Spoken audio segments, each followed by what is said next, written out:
राधे कृष्णा। श्रीमद् भगवत गीता अध्याय 8 भगवत प्राप्ति। अर्जुन ने कहा, हे भगवान, हे पुरुषोत्तम, ब्रह्म क्या है, आत्मा क्या है, सकाम कर्म क्या है, यह भौतिक जगत क्या है तथा देवता क्या है, कृपा करके यह सब मुझसे बताइए। हे मधुसूदन, यज्ञ का स्वामी कौन है और वह शरीर में कैसे रहता है और मृत्यु के समय भक्ति में लगे रहने वाले आपको कैसे जान पाते हैं। भगवान ने कहा, अविनाशी और दिव्य जीव ब्रह्म कहलाता है और उसका नित्य स्वभाव अध्यात्म या आत्म कहलाता है। जीवों के भौतिक शरीर से संबंधित गतिविधि कर्म या सकाम कर्म कहलाती है। हे देहधारियों में श्रेष्ठ, निरंतर परिवर्तनशील यह भौतिक प्रकृति अधिभूत भौतिक अभिव्यक्ति कहलाती है। भगवान का विराट रूप, जिसमें सूर्य तथा चंद्र जैसे समस्त देवता सम्मिलित हैं, अधिदैव कहलाता है तथा प्रत्येक देहधारी के हृदय में परमात्मा स्वरूप स्थित मैं परमेश्वर अधियज्ञ यज्ञ का स्वामी कहलाता हूँ। और जीवन के अंत में जो केवल मेरा स्मरण करते हुए शरीर का त्याग करता है, वह तुरंत मेरे स्वभाव को प्राप्त करता है। इसमें रंच मात्र भी संदेह नहीं है। हे कुंती पुत्र, शरीर त्यागते समय मनुष्य जिस जिस भाव का स्मरण करता है, वह उस भाव को निश्चित रूप से प्राप्त होता है। अतएव हे अर्जुन, तुम्हें सदैव कृष्ण रूप में मेरा चिंतन करना चाहिए और साथ ही युद्ध करने के कर्तव्य को भी पूरा करना चाहिए। अपने कर्मों को मुझे समर्पित करके तथा अपने मन एवं बुद्धि को मुझ में स्थिर करके तुम निश्चित रूप से मुझे प्राप्त कर सकोगे।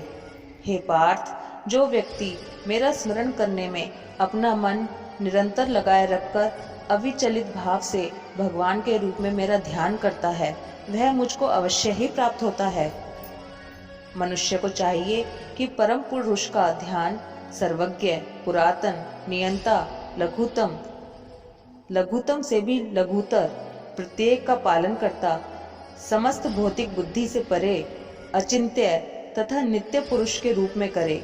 वे सूर्य की भांति तेजवान है और इस भौतिक प्रकृति से परे दिव्य रूप है।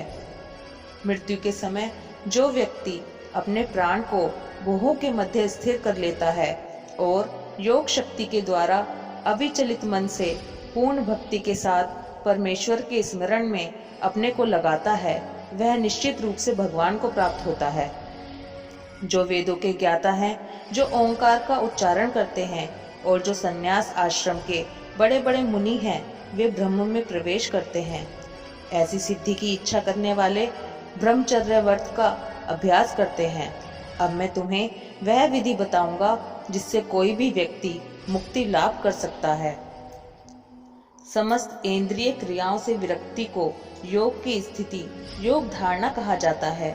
इंद्रियों के समस्त द्वारों को बंद करके तथा मन को हृदय में और प्राण वायु को सिर पर केंद्रित करके मनुष्य अपने को योग में स्थापित करता है।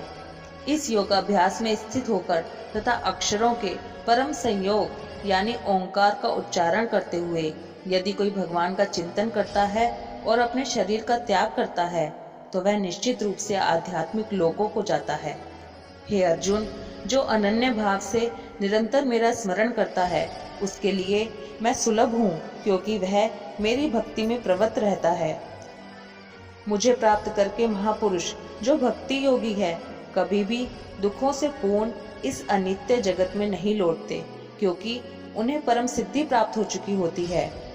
इस जगत में सर्वोच्च लोक से लेकर निम्नतम सारे लोग दुखों के घर हैं, जहाँ जन्म तथा मरण का चक्कर लगा रहता है। किंतु हे कुंती पुत्र, जो मेरे धाम को प्राप्त कर लेता है, वह फिर कभी जन्म नहीं लेता। मानवीय गणना के अनुसार 1000 युग मिलकर ब्रह्म का एक दिन बनता है और इतनी ही बड़ी ब्रह्मा की रात्रि भी होती है। ब्रह्मा के दिन के शुभारंभ में सारे जीव अव्यक्त अवस्था से व्यक्त होते हैं और फिर जब रात्रि आती है तो वे पुनः अव्यक्त में विलीन हो जाते हैं। जब जब ब्रह्मा का दिन आता है तो सारे जीव प्रकट होते हैं और ब्रह्मा की रात्रि होती ही वे असहायत्वत विलीन हो जाते हैं। इसके अतिरिक्त एक अन्य अव्यक्त प्रकृति है जो शाश्वत है और इस व्यक्त तथा अव्यक्त पदार्थ से परे है। यह परा, श्रेष्ठ और कभी नाश न होने वाली है। जब इस संसार का सब कुछ लय हो जाता है तब भी उसका नाश नहीं होता। जिस वेदांती अप्रकट तथा अविनाशी बताते हैं, जो परम गंतव्य है, जिसे प्राप्त कर लेने पर कोई वापस नहीं आता, वही मेरा परम धाम है। भगवान जो सबसे महान है, अनन्य भक्ति द्वारा ही प्राप्त किए जा सकते हैं।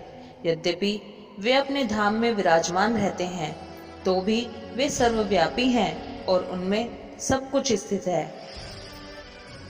हे भरत श्रेष्ठ, अब मैं तुम्हें उन विभिन्न कालों को बताऊंगा जिनमें इस संसार से प्रयाण करने के बाद योगी पुनः आता है अथवा नहीं आता। जो पर ब्रह्म के ज्ञाता हैं, वे अग्निदेव के प्रभाव में, प्रकाश में, दिन के शुभक्षण में, शुक्ल पक्ष में या जब सूर्य उत्तरायण में रहता है, उन 6 मासों में इस संसार से शरीर त्याग करने पर उस पर ब्रह्म को प्राप्त करते हैं।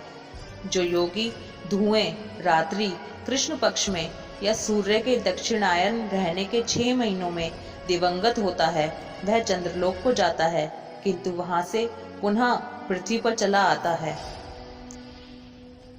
वैदिक मतानुसार इस संसार से प्रयाण करने के 2 मार्ग हैं, एक प्रकाश का तथा दूसरा अंधकार का।